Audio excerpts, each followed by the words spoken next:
Jen Rignold is a public housing tenant on the advisory committee for this joint project. The project is about developing tenant-focused principles for renewal in social housing. The aim is to create an agreement between all those involved in renewal.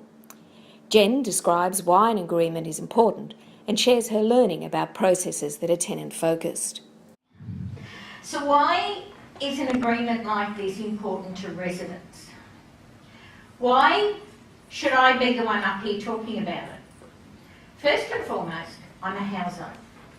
I'm not rude to people. I don't abuse the people. I don't live the bogan lifestyle as in the TV show Househoes.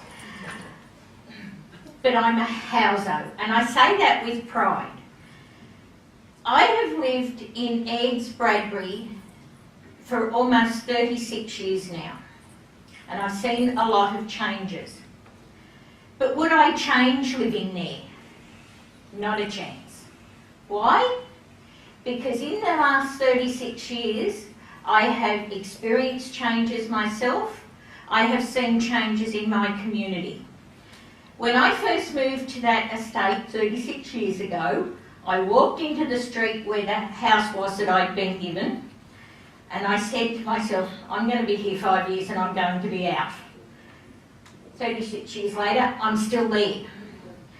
I grew to love this community because of the potential of people. The changes that happened, it took a long time. It was not an overnight process.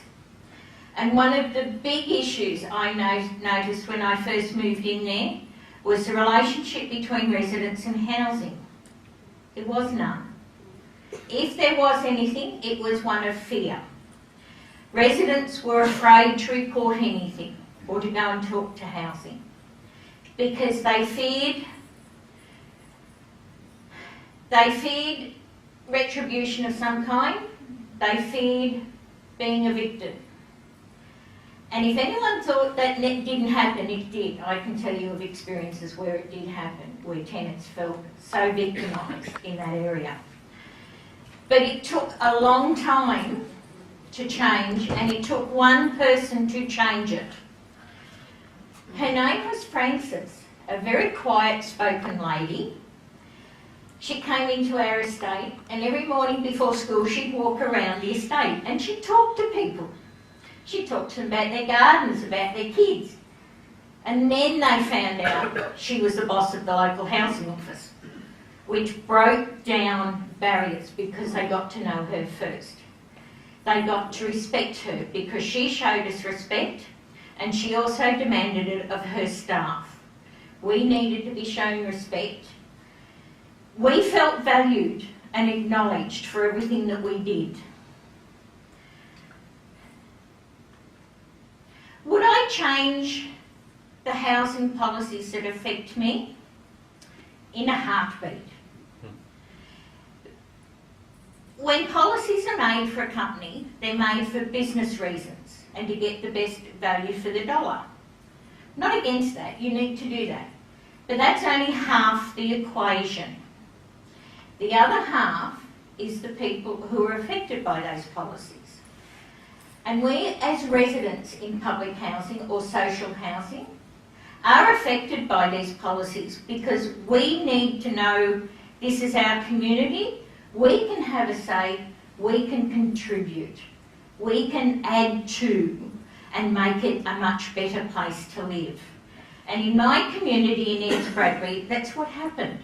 At the beginning of the last redevelopment program that was brought in, what our local team did was made us residents a part of the process. They gave us the opportunity to have a say and to be heard. And that's a huge thing. If you can get through to a resident that they're heard and they're acknowledged, you can work with them with anything. Today, we are a very vibrant community. We have lots of programs where residents are involved. We have community meetings. I've been members of these meetings. I've even run resident-run meetings as well. So I've been involved for a long time. And those changes that I've seen have come from inside of all of us in our community, because it goes back to one person who respected us and listened to us. We are now at a point where we volunteer stuff. We get involved, we come up with ideas to do. One of the things that we've done in my community around the redevelopment and relocation process is put together what I've called a checklist. All it is at the moment is a couple of pages. It started out as half a dozen dot points of who to contact to notify change of address. Then we found, by people's experience coming to us and saying, well, I had this problem or that issue, we added to it.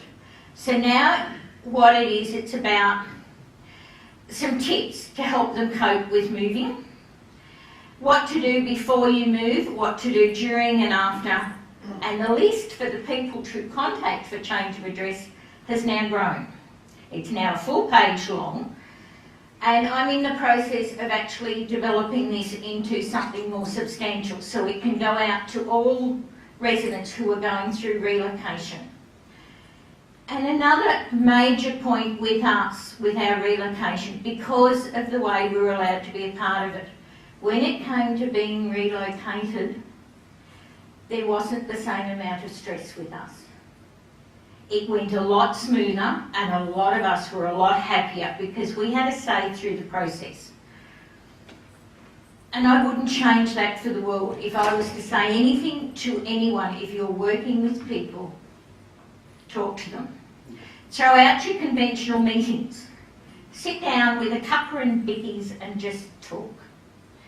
And if you talk to them first up front about things that they don't like, let them get their frustrations out first. Then you ask them, well, what it is that you do like, particularly if you're changing a community. And you'll find you do that, you get a far better response. Now, we proved that in our community because Housing wanted to do a random phone survey. And they brought in a Melbourne company that are experts at doing this. But they had the foresight to have them to sit down with us as residents. And we said, right, the first thing you do is you throw out your questions. You start asking about what people don't like. Then you go on to find out what you do like. And by doing this, Housing got a far better response than they expected. Which is amazing. Think about it. If you bring residents in, it helps in a lot of ways. It reduces stress. It certainly reduces headaches on both sides for residents and for Housing or any of the organisations that are working with residents. It also impacts on health, our mental health and our physical health. We don't have the same negative problems in other communities where they haven't had that same respect in the first place. So this is my experience in my community, and I recommend to anyone, first and foremost, go to the residents, particularly at the start of a project. Get their ideas. We may not have the degrees, but we went to a school of hard knocks. We've learned along the way in the school of life.